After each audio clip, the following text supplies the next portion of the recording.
गुरुजी प्रणाम। नमस्कार।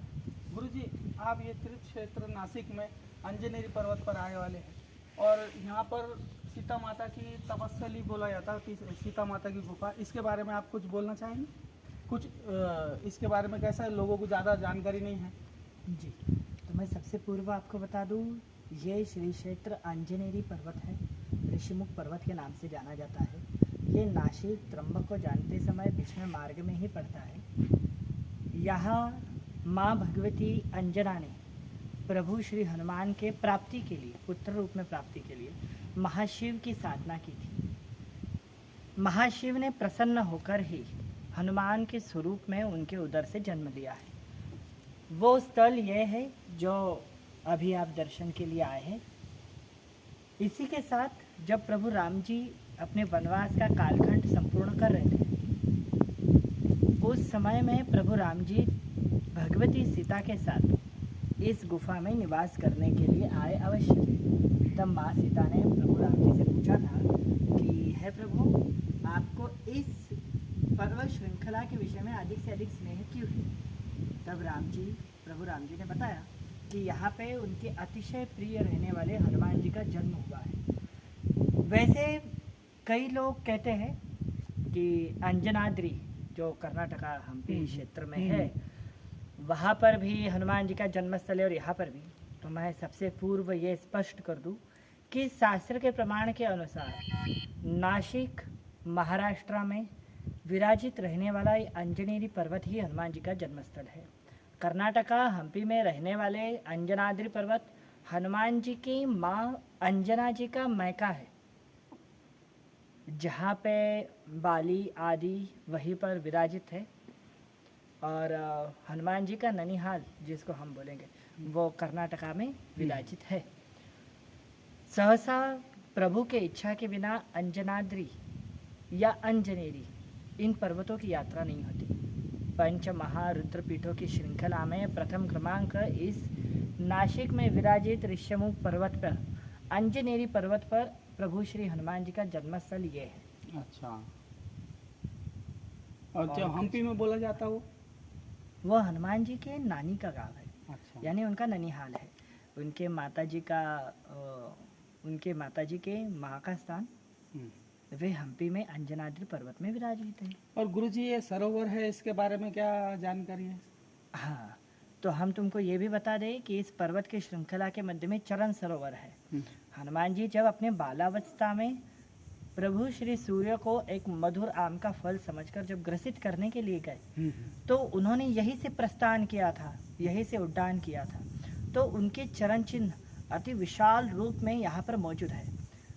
कालांतर में वहीं पर वर्षा का पानी एकत्रित होने के कारण उसे चरण सरोवर के नाम से जाना जाने लगा। किंतु जब शास्त्र के प्रमाण पाए गए, तो चरण भी उसी दिशा में, जिस दिशा में पूर्व की ओर प्रभु का उदय होता है, प्रभु सूर्य नारायण का उदय होता है। इसीलिए संपूर्णतः शास्त्र प्रमाणित अंजनेरी ही हनुमान जी का जन्मस्थल और चरण सरोवर के कारण प्रमाणित हुआ है। अच्छा, और कुछ? और महाराज जी, ऊपर जो जन्म स्थल ऊपर बताते हैं, क्या है ऊपर का? तो जो इस श्रृंखला, पर्वत श्रृंखला के ऊपर ऊर्ध्व स्थान में जो है, वहाँ पर माँ अंजना की तपस्थली है, ध्यानस्थली है।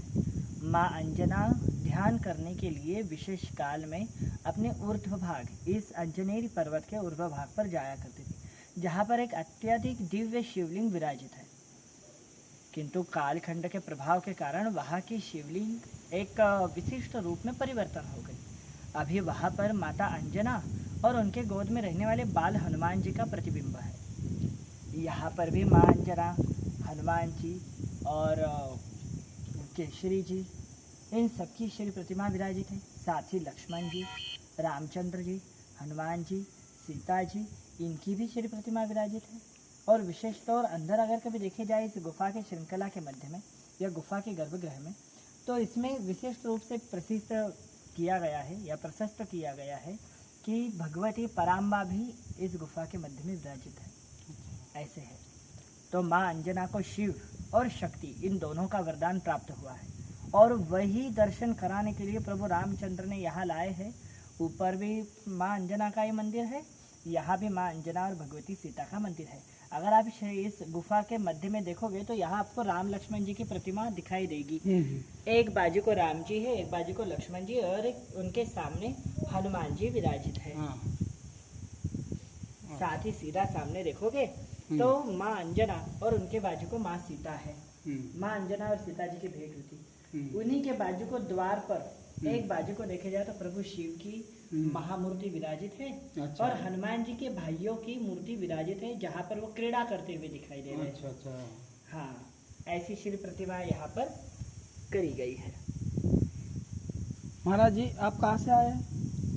हम वैसे ही छत्रपति संभाजीनगर महाराष्ट्र से आए हैं।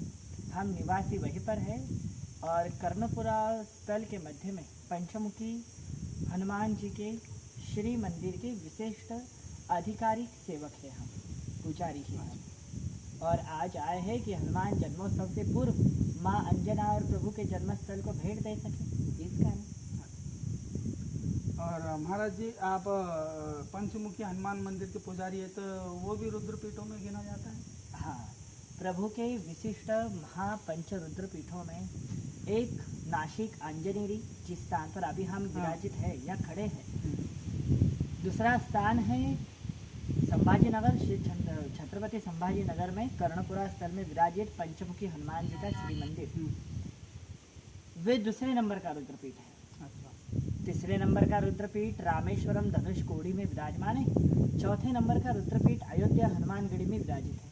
और पांचवा यानी पंचम रुद्रपीठ बद्रीनाथ क्षेत्र में है। इन पंच रुद्रपीठों में हनुमान जी का सदा चैतन्य और जाज्वल जागृत निवास सदा ही होता है।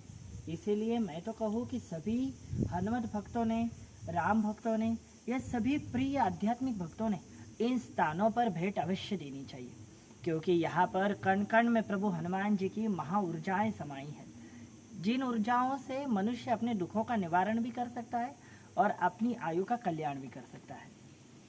ऐसे बस महाराज जी बहुत अच्छी जानकारी दी आपने। सीताराम, सभी को सीताराम सीताराम।